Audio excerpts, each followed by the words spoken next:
وانا هلا حاليا نشكر الكنيسه القبطيه آه.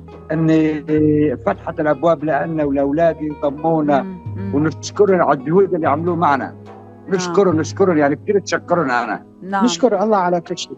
نعم. اختي هاي عيني طيب صغيرة. بس يعني بيوتهم ممتلكاتهم اللي تركوها هل قدروا يطمنوا عنها؟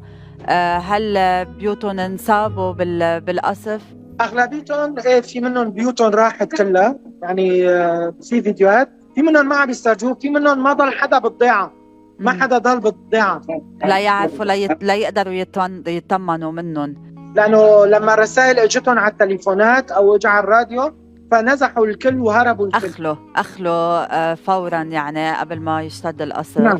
يعني نعم. أساس عن جد شكرا على هيدي المبادرة. إن شاء الله شكرا إن شاء الله لكم. بتكون معدية ربي هيدي يبارككم. المبادرة كمان لغير كنائس وغير أشخاص، يعني اللي قادر يكون عم بيساعد